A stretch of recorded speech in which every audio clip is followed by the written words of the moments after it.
रुक करेंगे अगली खबर की ओर। 5 राज्यों में चुनाव खत्म हो चुके हैं, एग्जिट पोल भी सामने आ चुके हैं। यूपी में योगी आदित्यनाथ फिर से रिपीट हो सकते हैं, तो वहीं उत्तराखंड में भी कमल खिल सकता है। लेकिन पंजाब में एग्जिट पोल चौंकाने वाले आए हैं। पंजाब में आम आदमी पार्टी की सरकार बनने के आसार दिख रहे हैं। लगभग सभी चैनल्स और सर्वे कंपनियां आप की ही सरकार बनती दिखा रहे हैं। तो वहीं गोवा में लगभग कांटे की टक्कर बताई जा रही है। कांग्रेस और बीजेपी को अनुमानित बराबर सीटें मिल रही हैं।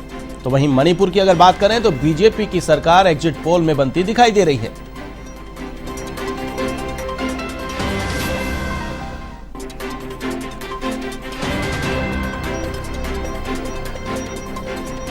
इस खबर पर अधिक अपडेट के लिए मेरे साथ फोनलाइन पर मौजूद है हमारे वरिष्ठ पत्रकार नीरज मेहरा।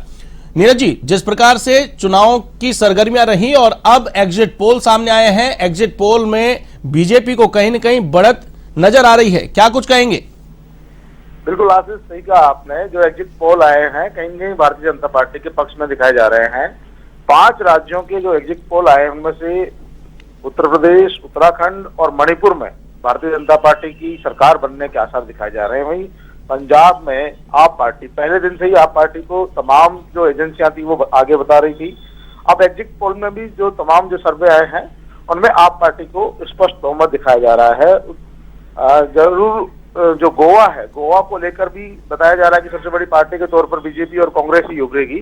वहां पर निर्दलीयों पर या दूसरी पार्टी के जो लोग हैं 5-7 सीटें उन पर निर्भर करेगा कि आखिरकार वो किसको समर्थन देते हैं। वहां हंग असेंबली की संभावनाएं जताई जा रही है। तो कुल मिलाकर जो 5 राज्यों के एग्जिट पोल आए हैं उनमें फिलहाल 3 राज्यों में भारतीय जनता पार्टी के पक्ष में रुझान नजर आ रहे हैं और भारतीय जनता पार्टी के लोगों का दावा कि नहीं 3 में नहीं 5 राज्यों में ही सरकार बनाने जा रहे हैं। वहीं कांग्रेस पार्टी का भी कहना है कि उत्तराखंड, गोवा और पंजाब में एक बार फिर से कांग्रेस की सरकार बनने जा रही है। तो समाजवादी पार्टी के नेताओं का कहना है कि यह सारे पूर्वानुमान गलत साबित होंगे और समाजवादी पार्टी उत्तर प्रदेश में सरकार बनाने जा रही है। आशीष जी, बिल्कुल। एक बात और बताना चाहूंगा मैं दर्शकों को कि पिछले 20 सालों में 37 एग्जिट पोल अलग अलग एजेंसियों ने कराए हैं।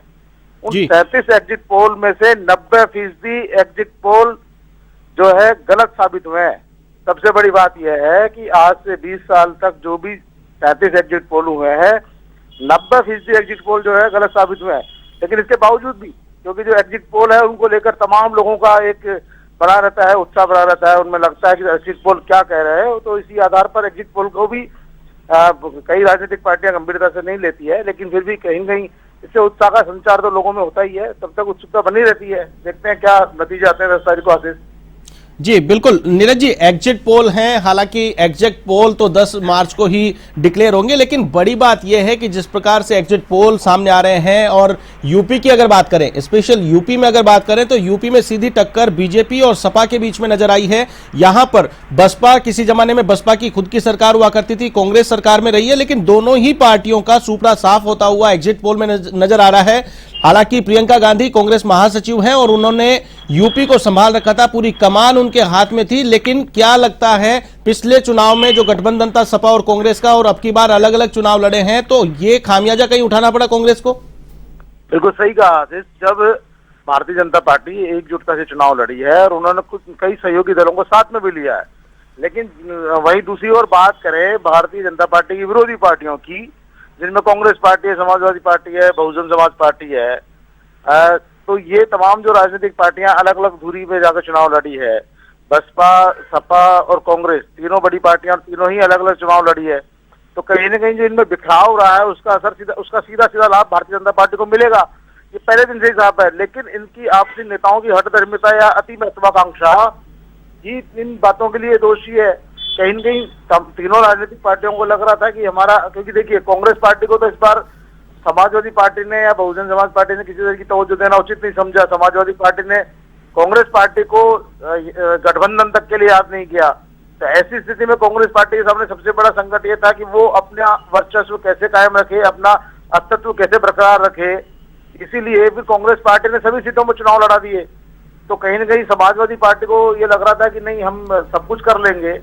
तो इसी का नतीजा है कि उन्होंने कांग्रेस पार्टी और दूसरी पार्टियों को नहीं पूछा, और बहुजन समाज पार्टी को ये लग रहा था कि हमारी कैडर बेस्ड पार्टी है, हमारा वोटर जो है कहीं नहीं जाने वाला, हमको ही वोट देगा।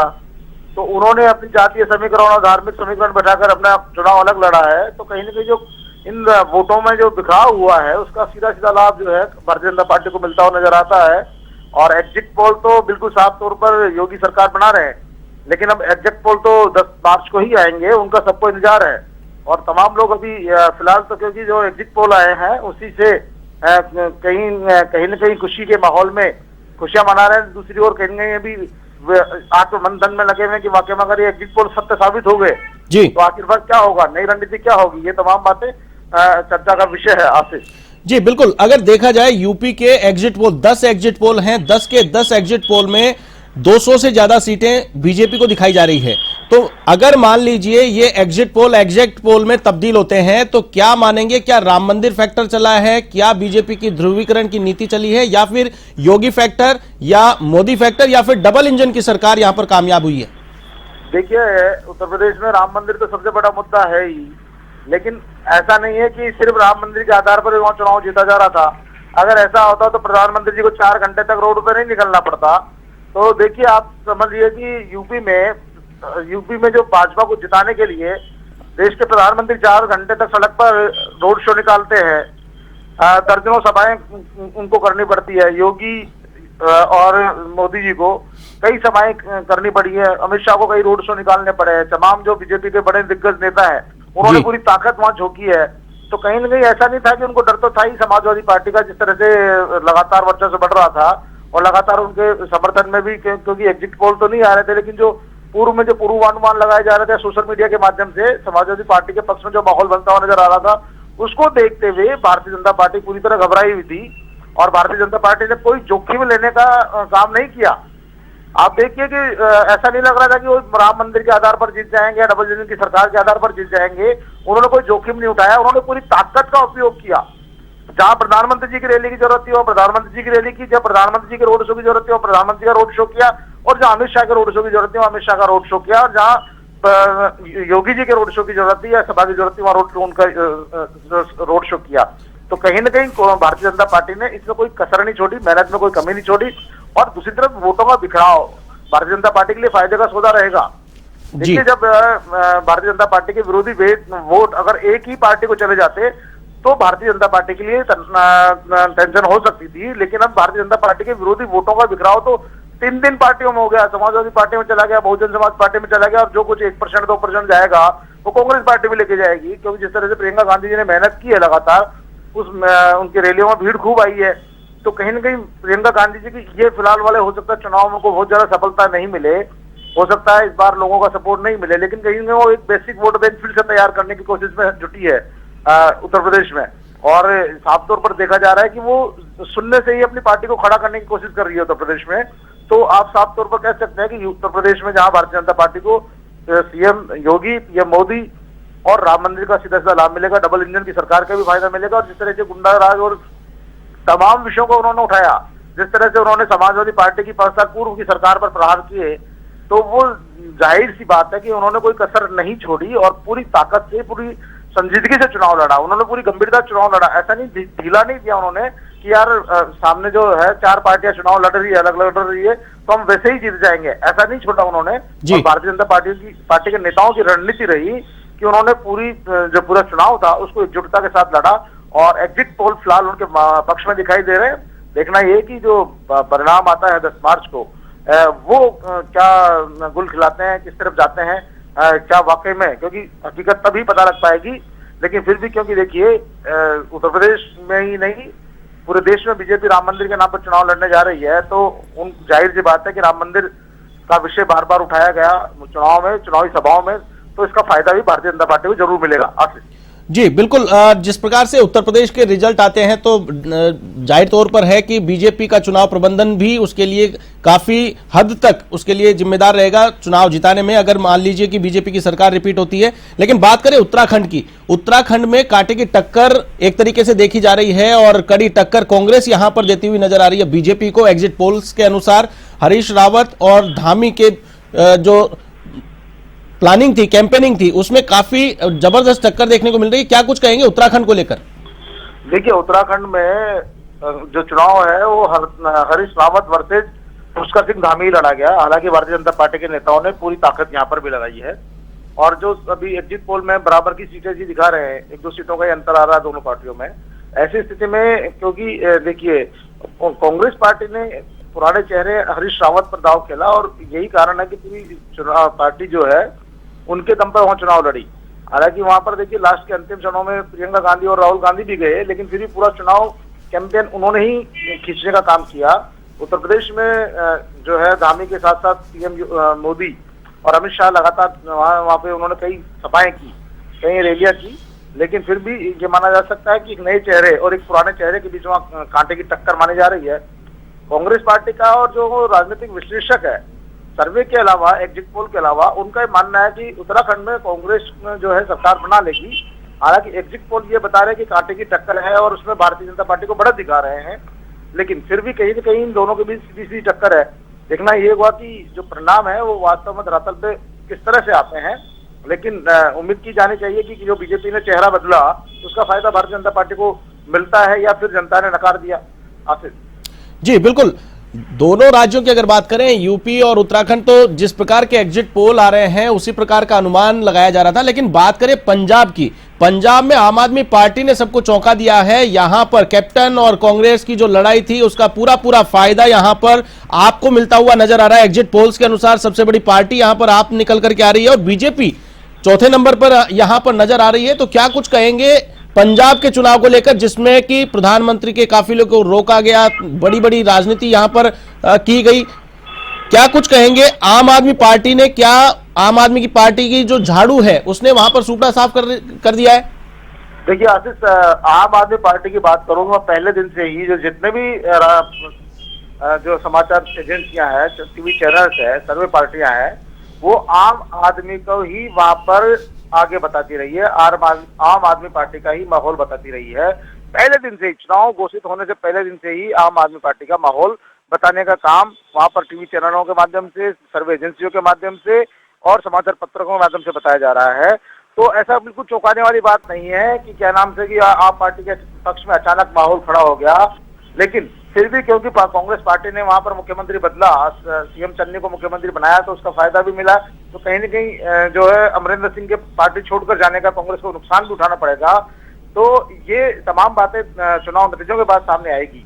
लेकिन आप समझ सकते हैं कि भारतीय जनता पार्टी की बात कही, भारतीय जनता पार्टी एक तरह से वहां पर हमेशा ही सेकंड पार्टी के रूप में चुनाव लड़ी है, किसी न किसी सहयोगी पार्टी के साथ चुनाव लड़ी है। इस बार उन्होंने अमरिंदर सिंह का सहारा लेने की कोशिश की है। अमरिंदर सिंह के मार्फत उनको कितना फायदा मिल पाएगा इन चुनाव में, ये नतीजों के बाद पता लग पाएगा। हालांकि पीएम मोदी ने 3-4 सभाएं वहां की और उससे माहौल बनाने की कोशिश की, लेकिन आपने देखा होगा कि कहीं कहीं उनकी सभाओं में जो सिख समुदाय था वो नजर नहीं आता था। जितनी भी सभाएं उनकी हुई है, उन सभाओं में सिख समाज का जो लोग थे वो बहुत कम संख्या में पहुंचे, रैलियों में, सभाओं में। तो उससे कहीं ना कहीं अंदाजा इस बात का लगाया जा सकता है कि लोगों में रोष तो था, लेकिन फिर भी आम आदमी पार्टी के प्रति जो माहौल वहां पर पहले दिन से दिखाया गया वही लास्ट तक इन एग्जिट पोल में बना हुआ है।